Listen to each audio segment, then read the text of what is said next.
Hi, everybody. Thanks for joining this meeting here. So today we're going to talk about malaria and everything that goes with that. So malaria is most commonly found in the countries of Africa, but can also be found within Asia as well as South America. Um, it originally originated in Africa and is most common in places that have warm and tropical climates. Even though malaria is not common in the United States, it can be found in the United States, usually from people who have traveled from other places to the US or citizens of the US who have traveled to other countries and have gotten malaria. It was also found in 2023 that there were 9 cases of malaria that originated here in the United States, which was highly uncommon and was the first case of United States born malaria since in the last 20 years. Oops, sorry. So, what is malaria? Malaria is a parasite. It's a little tiny, itty bitty little parasite that infects mosquitoes. And then those mosquitoes, when they go and they bite humans and suck out their blood, then infect humans. It's very rare for malaria to be spread from human to human. It usually is spread from a vector, such as a mosquito, to a human. But sometimes malaria can be spread from human to human through blood transfusions. And like I said, those who live in tropical climates, that's where it's most found because there's a lot of the mosquitoes that are commonly infected.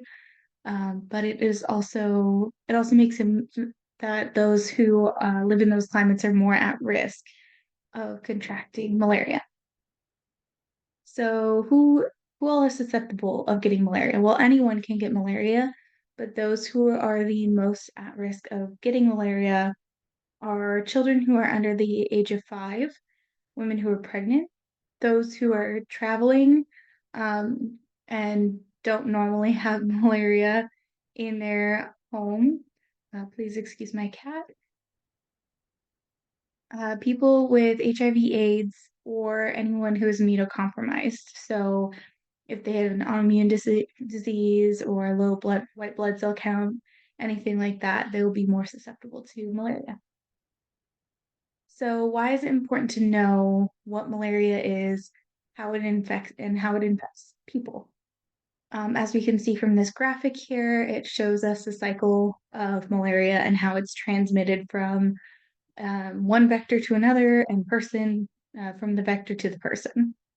And it's important to know how this cycle works and where malaria comes from in order to help increase knowledge about malaria so that way we can increase prevention as well as being able to know what kind of malaria parasite is infecting each person. So treatment can be catered towards that parasite. Where and when should you be tested? So once bitten from a mosquito, symptoms can start from 10 to 15 days after. The incubation period ranges for people. It can be anywhere between 7 to 30 days, just depends on what type of malaria you were infected with and how immunocompromised you are, or if you've been taking medications to keep yourself from getting it, it could make it a longer incubation period. Um, but once these symptoms have started, it's best to go to your doctor's office to get tested. Prevention. So, some of the best ways to protect everybody in the area that these mosquitoes are is to start with prevention. So, first step is to educate people on malaria and the symptoms and how you can get malaria. Some of the main common symptoms are like fever, chills, headaches. Things can get much worse, progressively worse, and it can even cause death.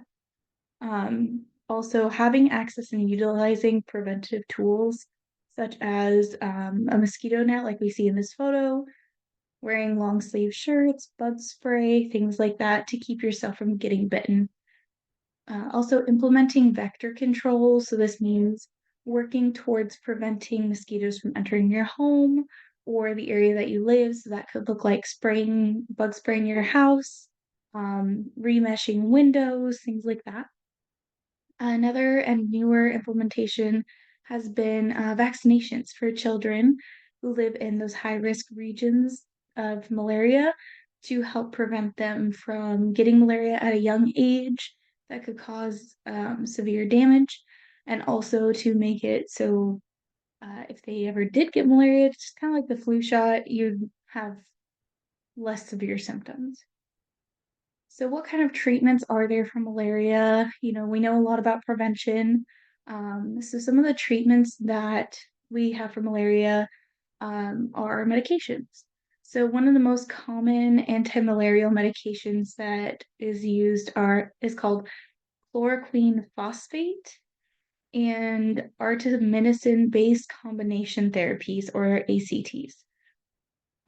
So chloroquine phosphate is the most common medication and treatment used with malaria. But because it is so common and has been used for so many years, a lot of the malaria parasites around the world have started becoming resistant to it.